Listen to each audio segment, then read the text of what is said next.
Greetings and salutations, YouTube. Back here doing some network testing. It is the end of the day on a busy work week, and I'm at Union Station, and I want to see what the networks look like. So I'm just outside of the Union Station area.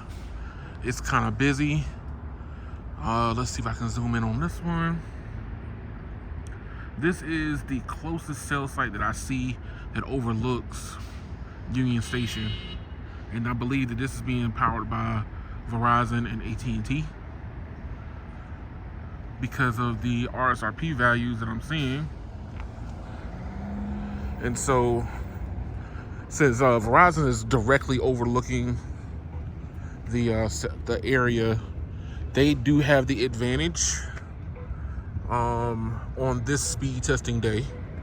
So I want to see what type of network capacity that we have.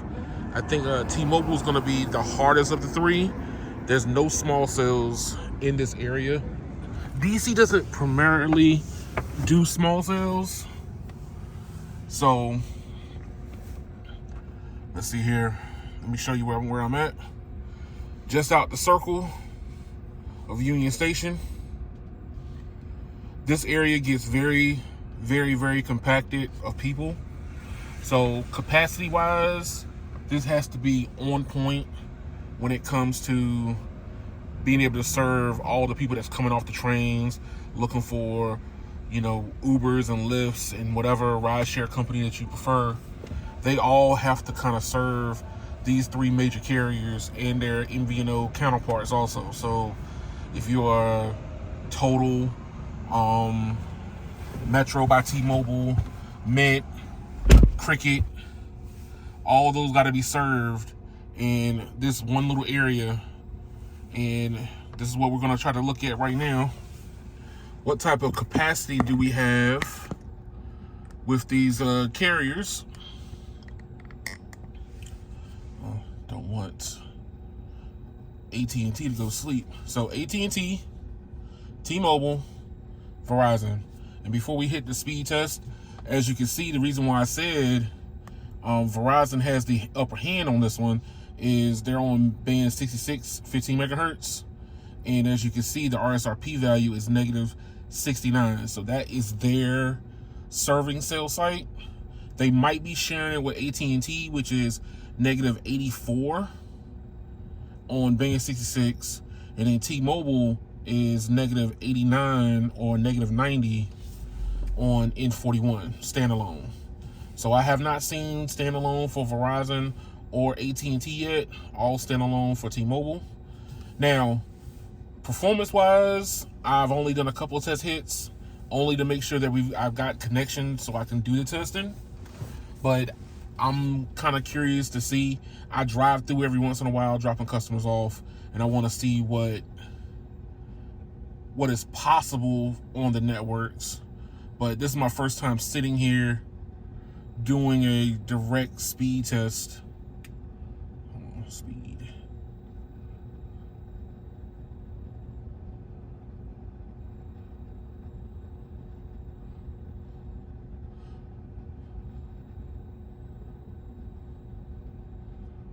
Fat fingers. All right. Test.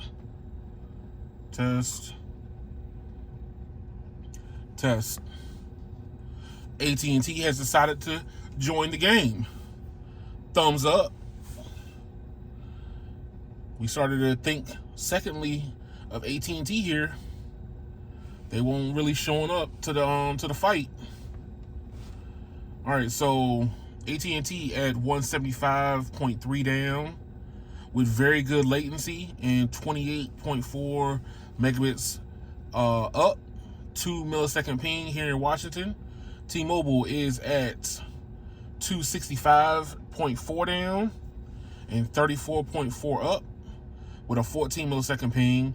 And Verizon is here at 278 down and 37 up. So they do have the most capacity potential here.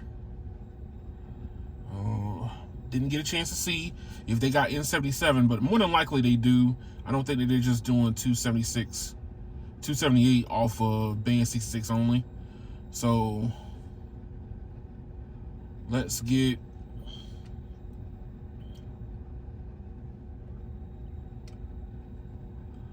this speed test going.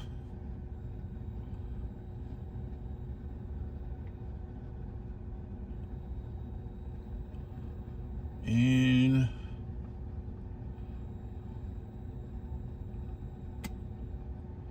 there we go.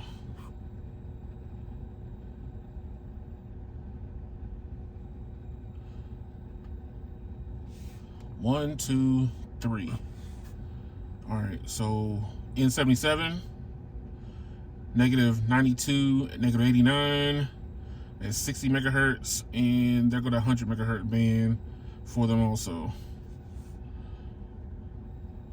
T-Mobile is giving us N41, both 90 and 40, along with N45. And AT&T is giving us N77 also, 60, and that's it. They're only giving us a 60 megahertz band for it.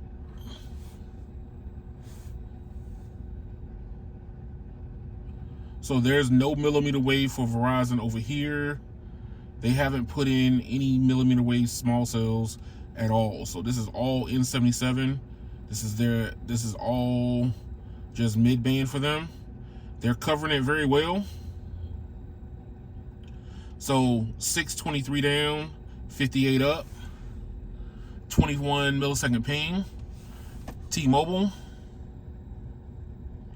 we're on N41 and N25 is giving us 119 down and 29 up at 19 millisecond ping, and then AT&T is giving us 262 down and 55 up at 42 millisecond ping. So their network is not as snappy, but I don't think they're being inundated as much as T-Mobile is currently right now. So this is right at the height of rush hour that we're currently in. This could be, I've come over here before late night after dropping somebody off. They catch the train, and I've seen it as high as 600, 600 megabits per second. So obviously I think that T-Mobile is getting a lot more use than Verizon or AT&T is currently right now. So while we are still on this fast,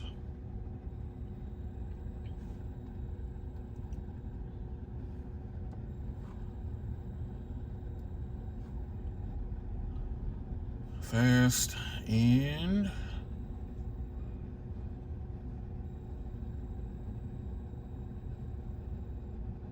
fast. All right, so Verizon is giving us the beans. They are performing very well here. A lot more capacity than the other two. 500 megabits down for video. So I should not have any issues with video testing if I was going to do more extensive testing, more 4K testing here. If I was going to end up doing it, I don't see any major issues. So I don't think I'm going to come back over here again for at least another 2 years to report on it again.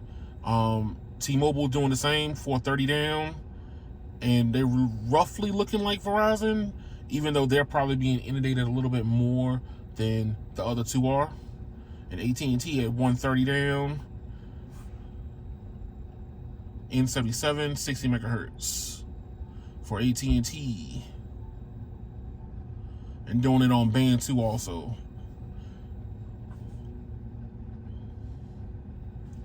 So, come on, network. Let's see what it has to offer. So, Imperv is going to give us the range of testing. Uno, dos, tres.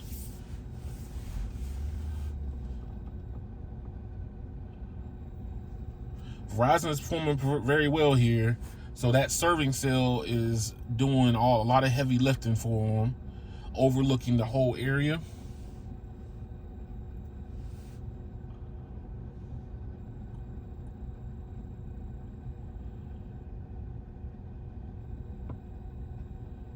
but they're also in NSA too, so it's showing that it's 4G LTE. T-Mobile's in SA, and then AT&T is in NSA. So performance-wise, I would give Verizon and AT&T the edge due to the fact that they're not fully showing what a 5G core look like just yet. I'm waiting to see if they release it here in DC, but not yet. 360 already done for Verizon. It just finished for AT&T. T-Mobile is lagging behind.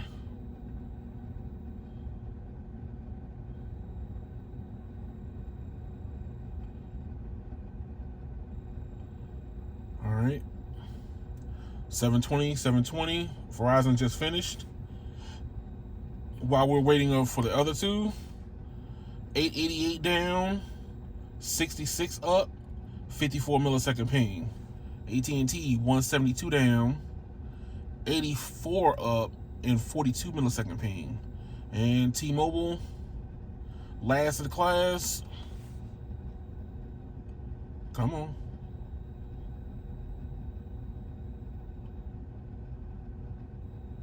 Oh, it failed. Well, it didn't give us any information, but I'm gonna go on a limb. Let me see if I can. I do want to see what this speed test look like.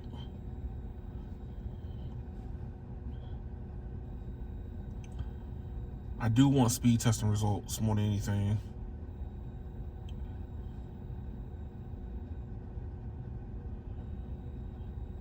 Those 96 down and 25 up. So they must be getting hammered here right now at the middle of the day.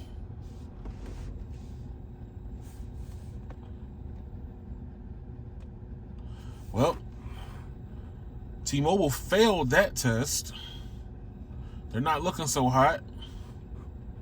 All right, so with that being said, that means directly downloading over the network. So it's probably going to be a major strain for them. PUBG.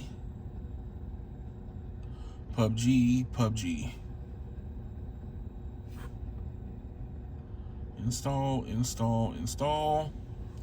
All right, so since T-Mobile did the worst, I'm going to start with them, then AT&T, then Verizon. That way I don't give Verizon too much of a head start.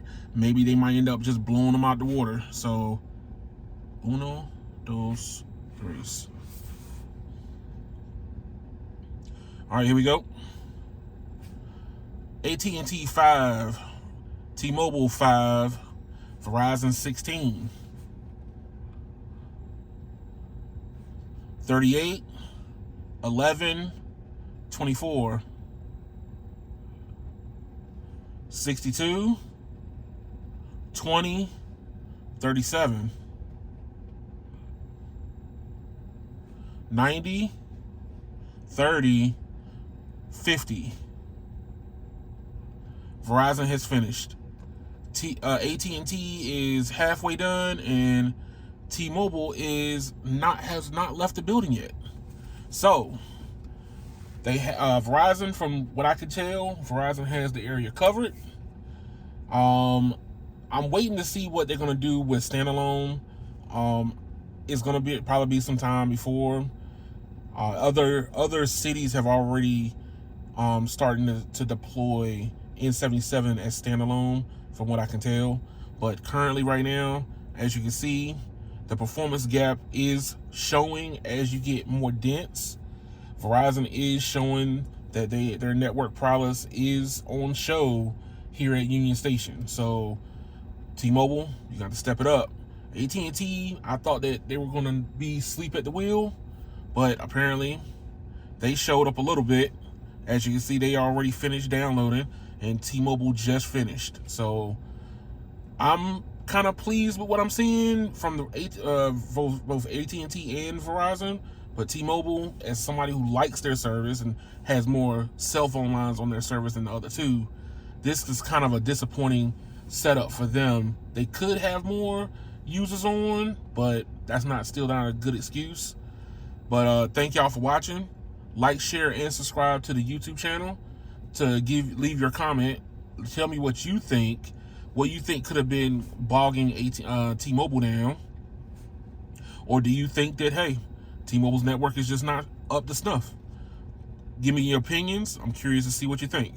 Thank you, and y'all have a good one.